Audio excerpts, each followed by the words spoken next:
إن الحمد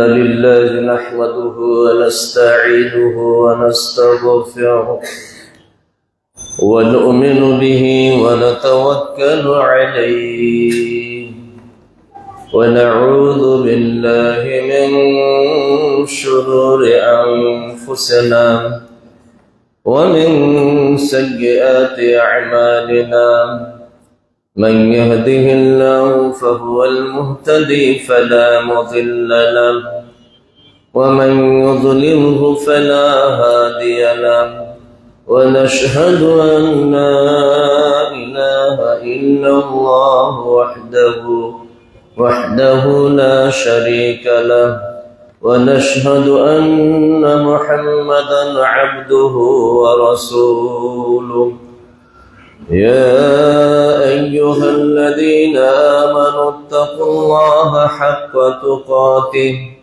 ولا تموتن إلا وأنتم مسلمون يا أيها الناس اتقوا ربكم الذي خلقكم من نفس واحدة وخلق منها زوجها وبث منهما رجالا كثيرا ونساء واتقوا الله الذي تساءلون به والأرحام إن الله كان عليكم رقيبا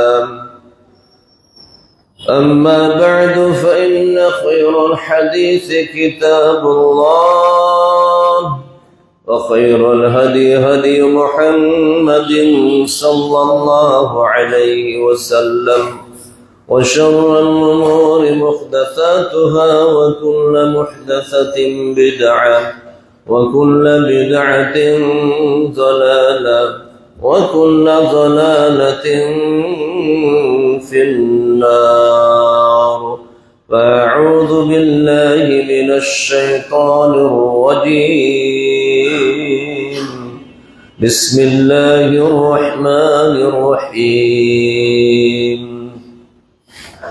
لقد كان لكم في رسول الله أسوة حسنة لمن كان يرجو الله واليوم الآخر وذكر الله كثيرا الحمد لله শুরুতে আবারও সেই মহান স্রষ্টা রব্বুল আলামিনের নিমিত্তে প্রশংসা জ্ঞাপন করছি। দরুদ এবং সালাম বিশ্বনবী মুহাম্মদ রাসূলুল্লাহ সাল্লাল্লাহু আলাইহি ওয়াসাল্লামের উপর দ্রুত ধারায় বর্ষিত হোক। সাথে সাথে পৃথিবীর তামাম মুসলিম মুসলিমাত মুমিন মুমিনাত যারা বেঁচে আছে এবং যারা আমাদের মাঝ থেকে চিরবিদায় গ্রহণ করেছেন এবং যারা বিভিন্ন ভাবে অসুস্থতায় রয়েছেন তাদের উপর আল্লাহর রহমত করুণা ধারা বর্ষিত হোক, আমরা বলি আমিন। সম্মানিত উপস্থিতি, গত জুমাতে আমরা আলোচনা রেখেছিলাম বিশ্বনবী মুহাম্মদ সাল্লাল্লাহু আলাইহি ওয়াসাল্লামের আদর্শের উপর কিছু কথা বলেছিলাম এবং বর্জনীয় কিছু কথা বলেছিলাম। তারই ধারাবাহিকতায় আজকেও বিশ্বনবী মুহাম্মদ রাসূলুল্লাহ সাল্লাল্লাহু আলাইহি ওয়াসাল্লামের আদর্শের উপরেই দ্বিতীয় পর্ব আলোচনা করব ইনশাআল্লাহ। সম্মানিত উপস্থিতি, আমরা অত্যন্ত ভাগ্যবান যে আল্লাহ রাব্বুল আলামিনের দেয়া যত নিয়ামত রয়েছে সবচেয়ে শ্রেষ্ঠ নিয়ামত আল্লাহ আমাদেরকে দান করেছেন। এবং সেই নিয়ামতটা কি? সেই নিয়ামতটা হচ্ছে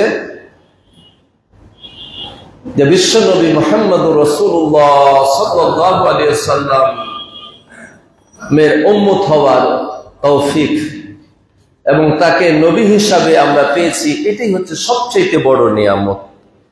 এই মর্মে আল্লাহ রাব্বুল আলামিন সূরা আল ইমরানের 164 নম্বর আয়াতে সুন্দর করে বলছেন যে লাকাদ মান্নাল্লাহু আলাল মুমিনিনা ইয বা'আথা ফীহিম রাসূলান, যে আল্লাহ তোমাদের উপরে অনুগ্রহ করেছেন, বিশেষ করে মুমিনদের উপরে অনুগ্রহ করেছেন সে অনুগ্রহটা কি? ইদ বাআসা ফীহিম রাসূলান, যে তিনি তোমাদের মাঝে তোমাদের মধ্য থেকেই রাসূল প্রেরণ করেছেন। আল্লাহু আকবার।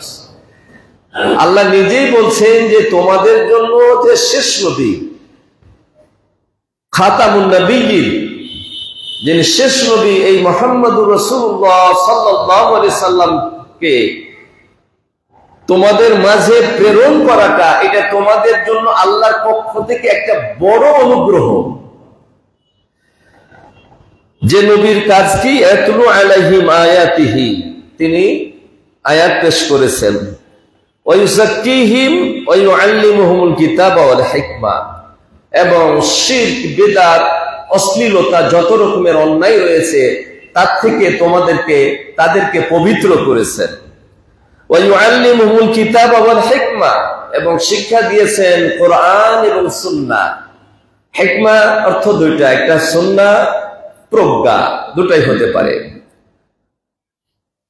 অধিকাংশ উলামায়ে কেরাম সুন্নাহ মুরাদ নিয়েছেন। ইন কানু মিন ক্বাবলু লাফি যালালিম মুবিন, এরপর আল্লাহ রাব্বুল আলামিন বলছেন, যদিও তোমরা তার পূর্বে একেবারে প্রকাশ্য ভ্রষ্টতার মধ্যে ছিলে, তো এই প্রকাশ্য ভ্রষ্টতা থেকে নবীর মাধ্যমে কোরআন এবং সুন্নাহ দিয়ে তোমাদেরকে পাপ এবং অন্যায়, শিরক এবং বিদআতের অনিষ্ট থেকে, অন্ধকার থেকে তোমাদেরকে পুত পবিত্র তিনি করেছেন। এটা আপনার আর আমার জন্য কত বড় নিয়ামত, আপনি চিন্তাও করতে পারবেন না। আল্লাহ রাব্বুল আলামিন অন্য আয়াতে এভাবে বলেছেন যে লাকাদ জাআকুম রাসূলুম মিন আনফুসিকুম, লাকাদ জাআকুম রাসূলুম মিন আনফুসিকুম, যে তোমাদের মাঝে এসেছে তোমাদেরই মধ্য থেকে রাসূলুম মিন আনফুসিকুম, রাসূল আজিজুন আলাইহি মা আনিতুম, তোমরা ক্ষতিগ্রস্ত হও, তোমরা বিপদগ্রস্ত হও, এটা তার কাছে অসহ্য, অসহনীয়। হারিসুন আলাইকুম, তোমাদের শুভাকাঙ্ক্ষী। বিল মুমিনিনা রাউফুর রহিম, এরপরে বলছেন যে তিনি মুমিনদের জন্য সাতিশয়, দয়া পরবশ এবং করুণাময়। মুমিনদের প্রতি তার ভালোবাসা ভিন্ন ধরনের। এখানে আল্লাহ রাব্বুল আলামিন বিশ্বনবী মুহাম্মদ সাল্লাল্লাহু আলাইহি সাল্লামের কয়েকটা বৈশিষ্ট্যর কথা বলেছেন। আল্লামা সুলাইমান মোবারকপুরী তিনি রাহমাতুল লিল আলামিন একটি বই লিখেছেন, অত্যন্ত গুরুত্বপূর্ণ, রাসূলের সিরাতের উপর, রাসূলের জীবনীর উপর, তার চরিত্রের উপরে। তো সেখানে তিনি বিশ্বনবী মুহাম্মদ সাল্লাল্লাহু আলাইহি সাল্লামের 26টি বৈশিষ্ট্যের কথা উল্লেখ করেছেন। তার মধ্য থেকে আজকে কয়েকটি বৈশিষ্ট্য আপনাদের সামনে আমি পেশ করব, যে বিশ্বনবী মুহাম্মদ সাল্লাল্লাহু আলাইহি সাল্লাম আমাদের জন্য কত বড় তিনি নিয়ামত, এবং এই নিয়ামতের মূল্যায়ন আমাদের কিভাবে করা উচিত, সেই নবীকে আমাদের কেমন ভালোবাসা উচিত। আমরা তো নবীর নাম শুনলে দরুদ পড়ি, নবীকে ভালোবাসি, তাই না? আবার অনেকে দেখা যায় যে নবীর ভালোবাসাটাকে যেন সীমিত করে দিতে চায়, দিন নির্ভর ভালোবাসা। যেমন আমরা এর আগে আলোচনা করেছি ভ্যালেন্টাইন্স ডে, ভালোবাসা দিবস। তো ভালোবাসা কি মুমিনের জীবনে একদিনের জন্য? না, মুমিনের জন্ম থেকে নিয়ে মৃত্যু পর্যন্ত পুরো জীবনটাই ভালোবাসার জীবন। ভালোবাসা ছাড়া কোনো জীবনই বাঁচতে পারে না। আপনি যখন জন্মগ্রহণ করেন তখন মায়ের ভালোবাসা সবচেয়ে আপনার দরকার। এরপরে যখন আপনি বড় হয়ে যান, ঠিক ওই ভালোবাসাটাই আপনাকে মাকে ফিরিয়ে দিতে হয়। আবার মা বাবাকে ঠিক অনুরূপ ভালোবাসা আপনাকে প্রদান করতে হয়। ভাই ভাইকে ভালোবাসে, তাই না? বোন বোনকে ভালোবাসে, বন্ধু বন্ধুকে ভালোবাসে, বাবা মা সন্তানকে, সন্তান বাবা মাকে। ভালোবাসা ছাড়া দুনিয়া চলে না। তো এই ভালোবাসা হচ্ছে আপনার জীবন ব্যাপী। তো ওই ভ্যালেন্টাইন্স ডে এর মতো আমরা এখন মাঝে মাঝে দেখতে পাই যে রাসূলের যে ভালোবাসা, আল্লাহ রাব্বুল আলামিন বলছেন যে আন-নাবিয়্যু আওলা বিল মুমিনিনা মিন আনফুসিহিম, যে যারা নিজেকে মুমিন বলে দাবি করবে সে পৃথিবীর মধ্যে সবচাইতে রাসূলকে বেশি ভালোবাসবে। আল্লাহ, পৃথিবীর মধ্যে সবচাইতে রাসূলকে ভালোবাসবে। এই ভালোবাসাটা আমরা বিভিন্ন ভাবে আমরা প্রকাশ করে মনে করি যে আমাদের ভালোবাসা শেষ হয়ে গেছে। কেউ বাণী দিয়ে আমরা রাসূলের ভালোবাসা, দেখবেন যখনই এই রবিউল আউয়াল মাস আসবে তখন যেহেতু তারা 12 তারিখকেই নির্ধারণ করে নিয়েছে, ভুলের মধ্যেই আছে, ওই 12 তারিখকে কেন্দ্র করে বিভিন্ন বড় বড় ব্যক্তিত্ব, প্রধানমন্ত্রী থেকে শুরু করে প্রেসিডেন্ট থেকে শুরু করে ধর্ম উপদেষ্টা থেকে শুরু করে সবাই কি করে, বাণী দেয়, অনেক সুন্দর সুন্দর কথা বলে, অনেক সুন্দর সুন্দর কথা বলে যে পৃথিবীকে, এই অশান্ত পৃথিবীকে শান্তিতে পর্যবসিত করতে চাইলে এই যত রূপের অন্যায় অশ্লীলতা রয়েছে এই সমস্ত গুলোকে সংস্কার করতে চাইলে রাসূলের আদর্শ কোনো বিকল্প নাই। এই বাণীতে এত মূল্যবান মূল্যবান কথা, কিন্তু ওই বছরে একদিনই এবং ওই মূল্যবান কথা বলেই যেন শেষ, দায়িত্ব শেষ। ওটা যে পালন করতে হবে আর মানুষ পালন করছে কি করে না সেই দিকে আর কোনো তৎপরতা নাই। এইভাবে বাণী দিয়ে ভালোবাসার হক আদায় হবে না। আবার কেউ জশ্নে জুলুসে ঈদে মিলাদুন নবীর একটা মহড়া, একটা র্যালি, একটা শোভাযাত্রা হিন্দুদের মতো তারা রাস্তায় রাস্তায় বের করে রাসূলের ভালোবাসার প্রকাশ করে। এইভাবে রাসূলের ভালোবাসা প্রকাশ হবে না। কেউ আবার মিলাদ মাহফিলের নামে রাসূলের ভালোবাসার প্রকাশ ঘটায়। কেউ রাসূলের নাম শুনলে দরুদ শরীফ পাঠ করে, হাত চোখে লাগায়, মুখে লাগায়, চুমু খায়, নানান কায়দায় রাসূলের ভালোবাসা প্রকাশ করার চেষ্টা করে, যেন মনে হচ্ছে যে সারা বছর ভালোবাসা রিহার্সাল করে আর 12 রবিউল আউয়াল আসলে তার ভালোবাসার নাটক মঞ্চস্থ করে, যেন মনে হচ্ছে এরকম বিষয়। আসলে কি তাই? না, আসলে তাই নয়। রাসূলকে ভালোবাসতে হবে জীবনের চাইতেও বেশি। রাসূলকে ভালোবাসতে হবে মা বাবা, আত্মীয় স্বজন, পৃথিবীর যত মানুষ রয়েছে সকলের চাইতে বেশি রাসূলকে ভালো না বাসলে আপনি আমি মুমিনই হতে পারবো না। লা ইউমিনু আহাদুকুম হাত্তা আকুনা হাব্বা ইলাইহি মিন ওয়ালিদিহি ওয়া ওয়ালাদিহি ওয়ান নাসি আজমাইন। তারা কখনোই মুমিন হতে পারবে না যতক্ষণ তারা নিজের চাইতে, পিতামাতার চাইতে এবং পৃথিবীর সমস্ত মানুষের চাইতে রাসূলকে বেশি ভালোবাসবে না বাসবে, ততক্ষণ তারা মুমিন হতে পারবে না। এই ভালোবাসায় একদিনের ঘটা করে ভালোবাসার কথা বলা হয়নি। আপনার জন্ম থেকে নিয়ে মৃত্যু পর্যন্ত ওই রাসূলকে ভালোবাসতে হবে। জন্ম থেকে নিয়ে মৃত্যু পর্যন্ত রাসূলকে ভালোবাসতে হবে। তারপর যদি করতে পারেন আপনার দুনিয়ার জীবন ধন্য, আপনার পরকালের জীবনটা হবে ধন্য। দুই জগতেই আপনি সফলতা অর্জন করতে পারবেন।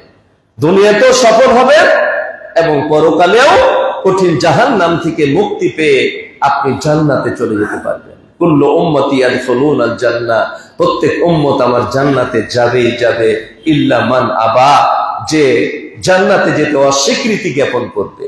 রাসূলকে প্রশ্ন করা হলো, ওমা ইয়াবা ইয়া রাসূলুল্লাহ, জান্নাতে যেতে অস্বীকৃতি আবার প্রকাশ কে করে? রাসূল বললেন, মান আতাআনি ফাদাখালাল জান্নাহ, যে আমার অনুসরণ করবে সে জান্নাতে প্রবেশ করবে, আর যে আমার অনুসরণ করবে না, আমার নাফরমানি করবে, আমার নাফরমানি করাটাই জাহান্নামে যেতে অস্বীকৃতি জ্ঞাপন করা। সম্মানিত উপস্থিতি, তাই সবচাইতে বেশি ভালোবাসতে হবে রাসূলকে। এই কথাটি আপনার জীবনের প্রতিটা ক্ষেত্রে ক্ষেত্রে আল্লাহ রাব্বুল আলামিন বলে দিয়েছেন।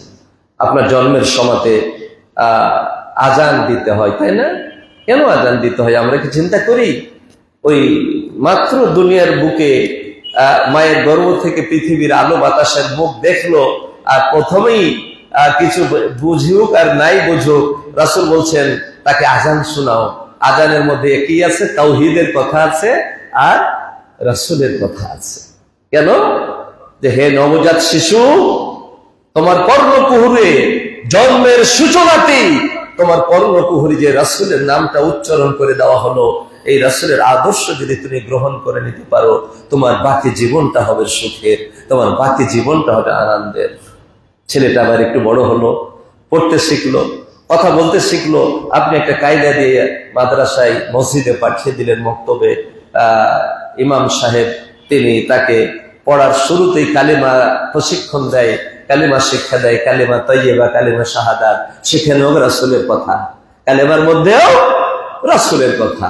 এবার যখন আস্তে আস্তে বড় হয়ে যৌবনে পদার্পণ করলো, এবার যুবক হয়ে গেছে, আপনার ছেলেটার বিয়ে দিবেন, একটা বৌমা নিয়ে আসবেন, সুন্দর একটা লাল টুকটুকে বউ পছন্দ করলেন, দিনদার নামাজি পরহেজগার, এবার বিয়ে দিবেন।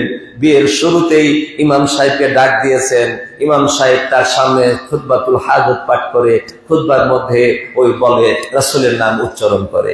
কেন? তাকে এই কথাটা জানিয়ে দেওয়া হয় যে যুবক, তুমি এতদিন এক জীবনে ছিলে, আজকে থেকে দাম্পত্য জীবনের সূচনা। এই তোমার দাম্পত্য জীবনের সূচনা লগ্নে যে খুতবার মাধ্যমে রাসূলের নাম উচ্চারণ করা হলো, এই রাসূলের আদর্শ দিয়ে যদি তুমি তোমার দাম্পত্য জীবনকে সুসজ্জিত করতে পারো, তোমার দাম্পত্য জীবন হবে সুখের, তোমার দাম্পত্য জীবন হবে আনন্দের, তোমার দাম্পত্য জীবন হবে মধুর। এবার বড় হয়ে গেল, তাই না? বয়োবৃদ্ধ হয়ে গেল, মৃত্যুর কোলে ঢলে পড়েছে। আল্লাহ রাসূল বলছেন লাকিনু মাউতাকুম কালিমাতাইন, তোমার মুমূর্ষ ব্যক্তিকে কালিমার তালকিন দাও। সেখানেও রাসূলের নাম। কেন? তাকে যেন বলা হচ্ছে, হে মুমূর্ষ ব্যক্তি, হয়তো অল্প সময়ের মধ্যে দুনিয়ার সময় তোমার শেষ হয়ে যাবে, পরকালে তুমি পাড়ি জমাবে। এই তোমার জীবনের পার্থিব জীবনের শেষ লগ্নে যে কালেমা পাঠ করা হলো, আর এই রাসূলের নাম তোমার সামনে উচ্চারণ করা হলো, এই রাসূলের আদর্শ দিয়ে যদি তোমার জীবনটাকে পরিচালিত করে এসে থাকতে পারো, তাহলে পরকালের জীবনটা হবে তোমার সুখের। এবার মৃত্যুবরণ করলো, দাফন, এবার প্রস্তুতি শুরু হয়ে গেল, কাফন পরানো হলো, গোসল দেওয়া হলো, কাফন পরানো হলো, সুন্দর করে খাটে সাজিয়ে দুনিয়ার জীবন শেষ, পরকালের জীবন শুরু। আপনার বাবাকে, আপনার মাকে, আপনার বড় ভাইকে, আপনার কোন নিজস্ব লোককে এবার কবরে নামিয়ে দিচ্ছেন। কবরে নামিয়ে দেওয়ার সময়তেও কি বলে বিসমিল্লাহি ওয়া আলা মিল্লাতে রাসূলিল্লাহ, যে আল্লাহর নামে রাসূলের আদর্শের উপরে তোমাকে শুইয়ে দিলাম। তখনও রাসূলের নাম। এই জীবনের শেষ মুহূর্তে কবরে নামিয়ে দেওয়ার সময় তো রাসূলের নাম। কেন? এই জন্য যে হে মৃত্যু ব্যক্তি, যে নামের উপর তোমাকে কবরে শোয়ানো হচ্ছে, যার আদর্শের উপরে, তার আদর্শ যদি তুমি প্রতিপালন করে এসে থাকো, তাহলে কবরের কোনো আযাব গজব তুমি চোখে দেখবে না। কবরটা হবে তোমার সুখের জায়গা, কবরটা হবে তোমার জান্নাতের বাগান। বিবাহিত নববিবাহিত পাত্র পাত্রী যেভাবে বিয়ের পরে ঘুমায়, কেউ তাকে জাগায় না, ঠিক তুমি নববিবাহিত পাত্রের মতো ঘুমাবা, তোমার প্রিয়জন ছাড়া তোমাকে কেউ জাগাবে না, ঠিক এইভাবে তুমি ঘুমাবা। নববিবাহিত পাত্র পাত্রীর মতো তুমি আরামে ঘুমাও, এই কবরে কেউ তোমাকে জ্বালাতন করবে না। আল্লাহু আকবার। সম্মানিত উপস্থিতি, রাসূলের কথা প্রত্যেকটা জায়গাতে। এবার আপনি দাফন করে চলে গেলেন, দুইজন ফেরেশতা আসবে। আনাস রাদিয়াল্লাহু তাআলা আনহু বলছেন যে ইন্নাল আবদা ইযা উদিয়া ফি কবরিহি ওয়া তাআল্লা আসহাবুহু লা ইয়াসমাউ কারআনি আলাইহিম। রাসূল সাল্লাল্লাহু আলাইহি ওয়াসাল্লাম বলেছেন যে বান্দা যখন বা আল্লাহর বান্দারা যখন কবর দাফন করে চলে যায়, তাকে এত তাৎক্ষণিকভাবে জীবিত করা হয়, দুইজন ফেরেশতা এসে তাকে বসিয়ে জীবিত করা হয় যে প্রস্থানকারীর জুতার আওয়াজ পর্যন্ত সে শুনতে পায়। আল্লাহু আকবার। এর হাদিস বলছে, বুখারী শরীফের হাদিস। জীবিত করে তাকে প্রথম প্রশ্ন করা হয়, মান রব্বুক, আপনারা জানেন, মা দীনুক, তোমার রবকে, তোমার দিন কি। 3 নম্বর প্রশ্ন করতে গিয়ে বলে মা কুনতা তাকুলু ফি হাযার রাজুল, তোমাদের মাঝে যে একজন মহান ব্যক্তিকে পাঠানো হয়েছিল, আল্লাহু আকবার, এই ব্যক্তিকে কি তুমি চিনতে? এর সাথে কি তোমার কোনো সম্পর্ক ছিল? এরকে তুমি কি ভালোবাসতে? এর আদর্শ দিয়ে কি তোমার জীবনটাকে গড়েছিলে? প্রশ্ন করবে। যদি সত্যি সে রাসূলের আদর্শের প্রাধান্য দিয়ে থাকে, রাসূলের আদর্শ দিয়ে তার জীবনটাকে অতিবাহিত করে থাকে, সে বলবে হ্যাঁ আশহাদু আন্না মুহাম্মাদান আবদুহু ওয়া রাসূলুহু, হ্যাঁ আমি তো এই মহামানবকে চিনি, আমার হচ্ছেন মাহারা এতিম নবী বিশ্বনবী মুহাম্মদ সাল্লাল্লাহু আলাইহি সাল্লাম। তার আদর্শে আমি আমার জীবনে প্রতিফলিত করে এসেছি, বাস্তবায়িত করে এসেছি। ফেরেশতারা খুশি হয়ে যাবেন। আল্লাহ রাব্বুল আলামিন আসমান থেকে বলবেন ফেরেশতা, আমার বান্দাকে তোমরা কষ্ট দিও না, সে সঠিক কথাই বলেছে, সঠিক উত্তর দিয়েছে, তার জন্য আনন্দের ব্যবস্থা করো। ফেরেশতারা বলবে উনজুর ইলা মাকাদিকা মিনান নার কাদ আব্দুল্লাহ মাকাদা মিনান নার, হে কবরস্থ ব্যক্তি, হে ব্যক্তি শোনো, ওই যে তুমি যদি এই রাসূলের আদর্শ যদি মেনে না আসতে, তুমি যদি আল্লাহ এবং দ্বীনের ব্যাপারে উত্তর দিতে না পারতে, তাহলে এই যে জাহান্নাম দাও দাও দাও দাও করে জ্বলছে, ওই জাহান্নামে তোমাকে নিক্ষিপ্ত হতে হতো। যেহেতু রাসূলের আদর্শই তোমার ছিল একমাত্র আদর্শ, রাসূলের আদর্শই তুমি জীবনে তোমার প্রতিপালন করে আসছো, তাই আল্লাহ রাব্বুল আলামিন মেহেরবানি করে জান্নাত দিয়ে পরিবর্তন করে দিয়েছেন। সে রাসূলকে আমরা মূল্যায়ন করি না, ঘটা করে একদিনের ভালোবাসা প্রদর্শন করি, আর বাকি জীবনে আমরা ভালোবাসা আর মূল্যায়ন করি না। আজকে একটা দেখলাম মসজিদে লিখে দিয়েছে যে এটা জন্মলগ্ন থেকে হানাফি মসজিদ, অতএব অন্য কোনো মতাবলম্বী, অন্য কোনো আমল, অন্য কোনো তসবিহ তাহলিল, অন্য কোনো জিকির আজকার এখানে করা যাবে না। নতুন এই আপনাদের পাশে শিক্ষা টলে গিয়ে দেখেন কয়েকটা সাইনবোর্ড লেগে দিয়েছে, নাউজুবিল্লাহ। মানে ইঙ্গিত কি যে রাসূলের তরিকায় যারা নামাজ পড়ে তারা যেন আমাদের এখানে ঝামেলা করতে না আসে। আমরা কিন্তু এটা বলি না, আমাদের মাঝে আসুক, আমাদের নামাজ দেখুক, এবং এই নামাজ যে আমরা পড়ি এটা রাসূলের নামাজ কিনা, হাদিসে আছে কিনা, এটা দেখে দেখে অনেকে আলহামদুলিল্লাহ রাসূলের নামাজ শিখে ফেলেছে। ওই যে হাদিসটা আছে না যে মসজিদ ভর্তি মুসল্লি কিন্তু লাইসা ফিহি মুমিনুন ওয়াহিদ, একজন মুমিন থাকবে না। ওই 250 হিজরির দিকে ইমাম আহমদ বিন হাম্বল তিনি বলছেন সাল্লাইতু মিআতা মসজিদিন, 100 মসজিদে আমি নামাজ পড়লাম, মা রাআইতু আহলা মসজিদিন ইউকিমুনা সালাতা আন জাআ রাসূলুল্লাহ সাল্লাল্লাহু আলাইহি ওয়াসাল্লাম, আন মা জাআ রাসূলুল্লাহ সাল্লাল্লাহু আলাইহি ওয়াসাল্লাম, এক মসজিদেও রাসূলের তরিকা অনুযায়ী নামাজ দেখলাম না।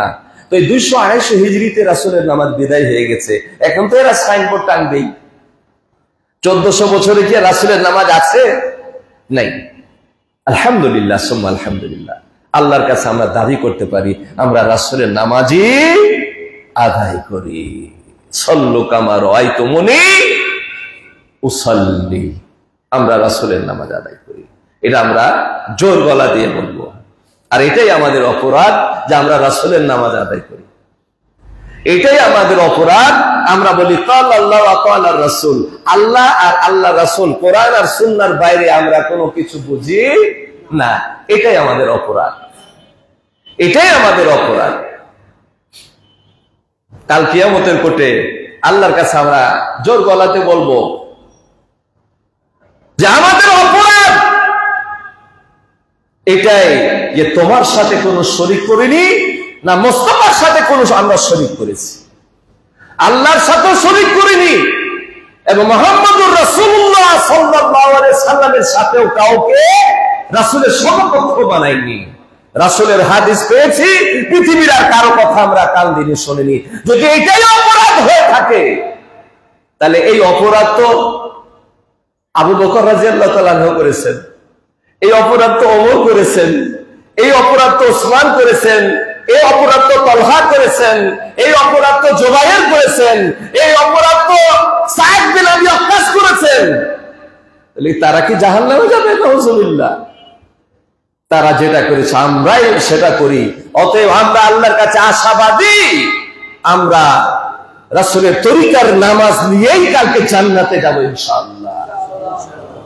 সম্মানিত উপস্থিতি, যে কথাটি বলছিলাম, কিছু কথা তো রয়ে গেল, সময় শেষ হয়ে গেল, কথা তো আর বলা যাবে না। তো সেই দিন আমাদেরকে জান্নাতের পরিবর্তে জাহান্নামকে পরিবর্তন করে দিবেন। এরপরে হাউজে কাউসারে আপনি যাবেন, সেখানেও পানি পান করতে গিয়ে যারা এই ভুয়া রাসূলের ভালোবাসা দেখায়, এদেরকে রাসূল বলবেন সুহকান সুহকান লিমান গায়্যারা বাদি। যারা আমার আদর্শকে তোমরা ভালোবাসনি, পছন্দ করনি, আমার বিধানকে তোমরা ভালোবাসনি, আমার চাইতে তোমরা তরিকাকে ভালোবেসেছো, আমার চাইতে তোমরা বুজুর্গ আলে দ্বীনকে ভালোবেসেছো, আমার চাইতে তোমাদের ইমাম সাহেবদেরই মূল্য বেশি ছিল, অতএব সুহকান সুহকান লিমান গায়্যারা বাদি। দূর হও, তোমাদের জন্য আজকে হাজার কাউসার নাই। এই ভুয়া ভালোবাসা দিয়ে হাজার কাউসার পানি পান করা যাবে না। পরিশেষে রাসূল লক্ষ লক্ষ তার উম্মতদেরকে শাফাআত করে জান্নাতে নিয়ে যাবেন। এই রাসূলকে ছেড়ে দিব? এই রাসূলের ভালোবাসা আমাদের মনে থাকবে না? এই রাসূলের হাদিসের কথা বললে আমার বলবো যে আমার মাযহাবে তো এটা নাই। নাউজুবিল্লাহ, নাউজুবিল্লাহ। রাসূলকে যদি পুরোপুরি কেউ না মানে সে মুমিন না, এটা আল্লাহ রাসূল বলে দিয়ে আল্লাহ রাব্বুল আলামিন কোরআনে বলেছেন, ফালা ওয়া রাব্বিকা লা ইউমিনুন। তারা কোশ্চিন কালেও মুমিন হতে পারবে না যতক্ষণ পর্যন্ত তাদের সমস্যার সমাধান আপনার ফায়সালা দিয়ে না করবে। এই আয়াতের অর্থ কি? এই আয়াত তাদের জন্য যারা বলবে যে এই রাসূলের হাদিস দেখার পরেও যে এটা আমাদের আলেমগণ করেনি, ওলামা একরাম করেনি, বুজুর্গানে দিন করেনি, আমার পীর সাহেব করেনি, আমার ইমাম সাহেব করেনি, এই বলে আমার মাযহাবে নাই, এটা যারা বলবে এদের জন্য এই হাদিস, যে রাসূলের নির্দেশনা দিয়ে যারা নিজের সমস্যার সমাধান করবে না, ফায়সালা নিবে না রাসূলের কাছ থেকে, তারাই হচ্ছে ফালা রাব্বিকা লা। আল্লাহ বলছেন, হে নবী তোমার রবের কসম, আল্লাহ নিজে নিজের কসম কে বলছে ওরা মুমিন না। আমি বলি না, আমার উপর আপনারা রাগ গোসা করবেন না। আল্লাহ বলছেন এরা মুমিন না। আসেন সব বাদ দিয়ে দিই, আমরা রাসূলের পতাকা তলে আসি। আপনারা যাকে আদর্শ নেতা মনে করেন, এদের পতাকা তো ছোট, এদের পারচাম, এদের আলাম ছোট। আরে পতাকা, ওই পতাকার নিচে আসেন, যে পতাকা কাল কিয়ামতের করতে রাসূল নিজের হাতে ধরবেন এবং সেখানে লেখা থাকবে যে প্রশংসার একটা পতাকা লেখা থাকবে। তখন আল্লাহ রাসূল বলছে আমার কোনো ফখর নাই, সেদিন আমি পতাকা ধরে থাকবো। এই কিয়ামতের এই বিভীষিকা থেকে বাঁচার জন্য আদম আলাইহিস সালাম এসে আমার পতাকার নিচে হাজির হবে, নূহ আলাইহিস সালাম এসে আমার পতাকার নিচে হাজির হবে, ইব্রাহিম এসে আমার পতাকার নিচে হাজির হবে, মুসা, ঈসা, হারুন, সুলাইমান, দাউদ, সমস্ত নবীরা আমার পতাকার নিচে হাজির হবে সেদিন বিপদ থেকে বাঁচার জন্য। সেই পতাকা ছেড়ে দিয়ে এই দিক আর ওই দিকের পতাকার নিচে গেলে কি রক্ষা পাওয়া যাবে? আর যে পতাকার নিচে সমস্ত নবী রাসূল একত্রিত হবে নিজেকে রক্ষা করার জন্য, আসি আমরা সেই পতাকার নিচে আসি, বিশ্বনবী মুহাম্মদ সাল্লাল্লাহু আলাইহি সাল্লামের পতাকার নিচে আমরা আসি। একটাই পথ নাজাতের, মান আতাআনি ফাদাখালাল জান্নাহ। আমার যে অনুসরণ করবে সে জান্নাতে যাবে, আমার যে অনুসরণ করবে না সে জান্নাতে যেতে পারবে না। লাকাদ জাআকুম রাসূলুম মিন আনফুসিকুম আজিজুম মা আনিতুম। এই যে আজিজুম মা আনিতুম, এটা নিয়ে দুটো কথা বলে শেষ করে দেব। এখানে বলি যে তোমরা বিপদগ্রস্ত হও, এটা তার জন্য অসহনীয়। কে বলছেন? এটা কে বলছেন? আল্লাহ রাব্বুল আলামিন বলছেন। এটা কোরআনের কথা, যে তোমরা বিপদগ্রস্ত হও, এটা রাসূলের কাছে অসহনীয়। তোমাদের শুভাকাঙ্ক্ষী, তোমাদের উপর অত্যন্ত দয়া পরবশ। আল্লাহু আকবার। এই রাসূলকে ভালোবাসবো না? যে রাসূল নিজের জীবনের চাইতে তার উম্মতকে বেশি ভালোবাসেন, সে নবীকে আপনি ভালোবাসবেন না? সে রাসূলকে ভালোবাসবেন না? আল্লাহু আকবার। উনি কি শুধু মুমিনদেরকে ভালোবাসেন? মুমিনেরা বিপদে পড়লে উনি কষ্ট পান কি? না, নন মুসলিমরাও যদি বিপদে পড়ে তবুও তিনি কষ্ট পান, কারণ তিনি তো শুধু আপনার আর আমার জন্য নবী না, উনি হলেন বিশ্ব নবী, গোটা বিশ্বের সমস্ত মানুষের জন্য তিনি নবী। আল্লাহ রাসূল, আল্লাহ রাব্বুল আলামিন, আল্লাহ রাসূল এভাবে বলেছেন। আপনার কাছে 2-3টা উদাহরণ দিয়ে আমি শেষ করে দিই। বদর যুদ্ধে যখন বেশ কিছু সৈন্যকে অ্যারেস্ট করে নেওয়া হলো, সেখানে আব্বাস রাদিয়াল্লাহু তাআলা আনহু তখনও কিন্তু মুসলমান হননি। তাও সে বন্দীদের মধ্যে একত্রিত হয়ে বন্দীদেরকে এক জায়গাতে বেঁধে রাখা হয়েছে, সবাইকে বেঁধে বন্দীদেরকে এক জায়গাতে রাখা হয়েছে। নবী করিম সাল্লাল্লাহু আলাইহি ওয়াসাল্লাম পাশে, তিনি শুধু ছটফট ছটফট করতেছেন। একজন আনসারী বলছেন, ইয়া রাসূলুল্লাহ, আপনি কেন এত অস্থির, কেন ছটফট করতেছেন, কি হয়েছে? তো বলছে যে আমার চাচা আব্বাস, তার একটা গলার আওয়াজ বের হচ্ছে কষ্টে, কষ্ট হয় না, হাত বেঁধে রেখেছে, কষ্টের আওয়াজ, তো এই আওয়াজটা তো আমাকে কষ্ট দিচ্ছে, চাচা তো।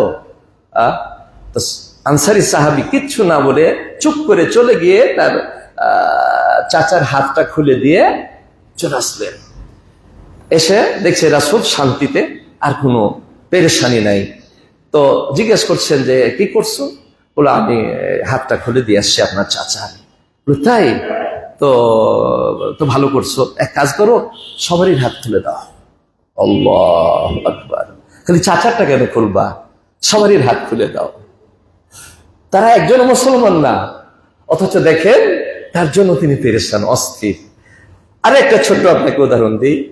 হিজরতের পর যখন আল্লাহ বিশ্বনবী মুহাম্মদ মদিনায় হিজরত করলেন, তখন আল্লাহ রাব্বুল আলামিন আয়াত নাযিল করেন যে ওমা কানা মুআদ্দিবাহুম ওয়া আনতা ফীহিম, ওমা কানা মুআদ্দিবাহুম ওয়া আনতা ফীহিম, যে তুমি যেখানে থাকবে সেখানে আমার পাইকারি আযাব যাবে না। তো যেহেতু তুমি মক্কাতে নাই, মদিনা এসে গেছে, এখন তো ওদের উপর আযাব শুরু হবে।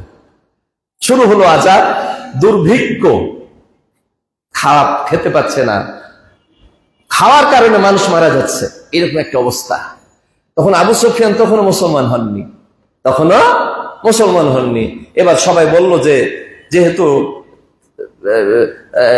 তুমি একজন নেতা, তুমি যাও রাসূলের কাছে, সে নাজ থেকে যে খাবার, ওই যে সুমামা বিন ওসাল, ওই যে ইতিহাস আপনাদেরকে আমি এর আগে শুনিয়েছি, সুমামা বিন ওসালকে ওরা এলোমেলো কথা বললো উমরাতে গিয়ে। তখন সে কি বলেছিলেন যে তোমরা আমাকে বেদিন বলছো, যে মুহাম্মদের ধর্ম গ্রহণ করেছি তাই আমাকে বলছে বেদিন, মানে মূর্তি পূজা ছেড়ে দিয়ে আমি ইসলাম গ্রহণ করাটা আমি নাকি বেদিন। তো ঠিক আছে, আমি বেদিন হইনি, ওয়ালাকিন আসলামতু মা'আন নবী সাল্লাল্লাহু আলাইহি সাল্লাম, নবীর উপর ইসলাম গ্রহণ করেছি।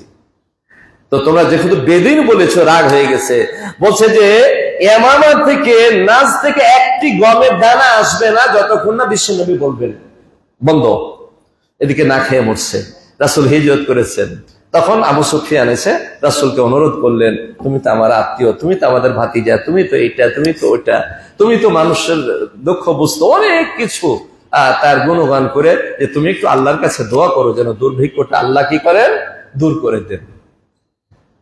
তো দোয়া করলেন, আর সাথে সাথে সুমামাকে বলে দিলেন যে তোমার গম, তোমার খাদ্য শস্য মক্কাতে পাঠাও। আল্লাহ, বন্ধ করে দিয়েছিলেন, দুর্ভিক্ষ দূর হয়ে গেল। এইরকম তায়েফের ময়দানেও এরকম যখন আক্রমণ করতে গেছেন, তারা কেল্লার মধ্যে ঢুকে গেছে, চতুর্দিকে ঘেরাও করে রাখছে মুসলমানেরা। তাদের মধ্যে খাওয়া যাচ্ছে না, খাওয়া যেতে পারছে না, ওই গাজার মতো হয়েছে আর কি, খাওয়া যেতে পারছে না, তারা মৃত্যুবরণ করা শুরু করে দিয়েছে।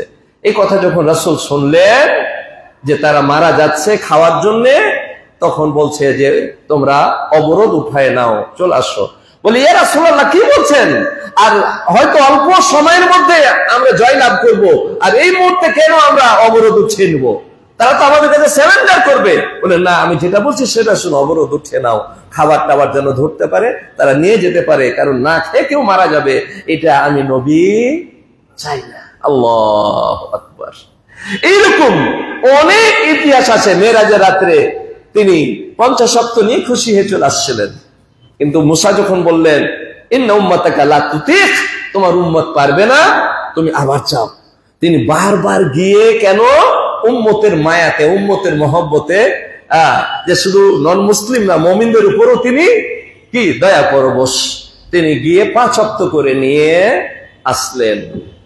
2 দিন তারাবির নামাজ পড়লেন, তৃতীয় দিন আর বের হলেন না। ফজরের নামাজের সময়তে তিনি বললেন যে কদ রাআইতু সানিআকুম, তোমরা আরো অনেক মানুষ জমা হয়েছিলে আর গলা খেকর দিয়েছো আর ঘরের দিকে তাকাইছো যে নদী বের হবে কখন, তৃতীয় দিনে আমি বের হইনি, তোমাদের কার্যকলাপ সব দেখছি আমি। কে বলছেন? রাসূল। আমি কেন বের হইনি? এই জন্য বের হইনি যে আমাদের আগ্রহ দেখে যদি আল্লাহ ফরজ করে দেন তোমাদের জন্য আমার উম্মতের উপর কষ্ট হয়ে যাবে। ভালোবাসা কাকে বলে? এই নবীকে আমরা ভালোবাসবো না। আসুন আমরা সব পরিত্যাগ করে আমরা নবীর আদর্শকে গ্রহণ করি। ঘটা করে আমরা একদিন ভালোবাসার অভিনয় করব না। আল্লাহ রাব্বুল আলামিন আমাদের তৌফিক দান করেন, আমরা যেন সব ছেড়ে দিয়ে একমাত্র যে নবীর যে আদর্শ দিয়ে আমরা দুনিয়ায় শান্তি, কবরের শান্তি, পরকালের শান্তি, জাহান্নাম থেকে মুক্তি, জান্নাত পর্যন্ত যেতে পারবো, এই আদর্শ গ্রহণ করার আল্লাহ তৌফিক দান করেন। আমিন। ওয়া আখিরু দাওয়ানা আলহামদুলিল্লাহি রাব্বিল আলামিন। আসসালামু আলাইকুম ওয়া রাহমাতুল্লাহ।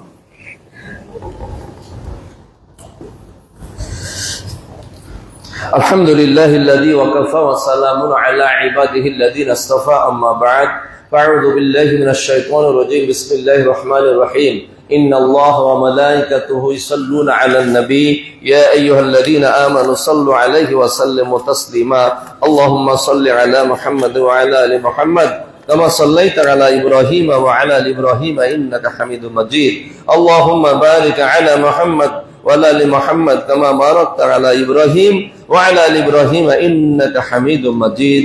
সম্মানিত উপস্থিতি, একটু দুয়ার আবেদন আমরা করে নিই, দিয়ে আমরা নামাজ পড়বো। 25 নম্বর হাজী আব্দুর রশিদের নিবাসী মোহাম্মদ মুজিবুর রহমানের ছেলে সাইফান রহমান ডেঙ্গুতে আক্রান্ত, হাসপাতালে। এছাড়াও আরো অনেকেই অসুস্থ, বাড়িতে, হাসপাতালে, ক্লিনিকে, দেশের বাইরে যারা রয়েছে, আল্লাহ তাদেরকে সুস্থতা দান করেন, আমরা বলি আমিন। সম্মানিত উপস্থিতি, একজন আমাদের ভাই সে অনেক দূরের পিরোজপুর আমাদের আল্লাদিস ভাই, এলাকাটা পুরোটাই মিনহুম মানে হানাফি এলাকা। অনেক কষ্ট করে, অনেক বাধা বিপত্তির পরে একটা মসজিদ করেছে, 2 তলা ফাউন্ডেশন দিয়ে, 1 তলা কমপ্লিট করছে, আলহামদুলিল্লাহ। খুব গরিব এলাকা। এখন কারেন্ট থাকে না, গ্রামগঞ্জ তো, একটা আইপিএস এর দরকার। এরকম আপনার একটা আইপিএস এর জন্য কেউ যদি মনে চায় যে আমি একটা আইপিএস দিয়ে দেবো, দিয়ে দিতে পারেন। কারণ এই আইপিএস দিয়ে আজান হবে, এই আইপিএস দিয়ে নামাজ হবে, সবকিছু হবে। আপনার মায়ের নামে, বাবার নামে, নিজের নামে, পরকালের অ্যাসেটের জন্য একটা আইপিএস দিবেন, সাদকায়ে জারিয়ার নেকি পাবেন। আর যদি মনে করেন যে না আমরা শরীক হব, সবাই শরীক হবেন, যেন একটা আইপিএস কত 15-20 হাজার টাকা দিলে ভালো আইপিএস পাওয়া যায়, যেন সে আইপিএসটা কিনতে পারে, এইরকম ভাবে তাকে একটু সহযোগিতা করবেন। আব্দুল লতিফ ভাই আমাদের বন্ধু মানুষ, পরিচিত, আপনারা এই সহযোগিতা করবেন। আল্লাহ রাব্বুল আলামিন যেন কবুল করেন। ইবাদাল্লাহ রাহিমাকুমুল্লাহ, ইন্নাল্লাহা ইয়া'মুরু বিল 'আদলি ওয়াল ইহসানি ওয়া ইতা'i যিল কুরবা ওয়া ইয়ানহা 'আনিল ফাহশা'i ওয়াল মুনকার ইয়া'iদুকুম লা'আল্লাকুম তাযাক্কারুন। আযকুরুল্লাহা ইয়াযকুরুকুম ওয়াদ'উহু ইয়াস্তাজিব লাকুম ওয়া লাযিকরুল্লাহি তাআলা আ'লা ওয়া দাল ওয়া তাম ওয়া 'আদাmu আকবার।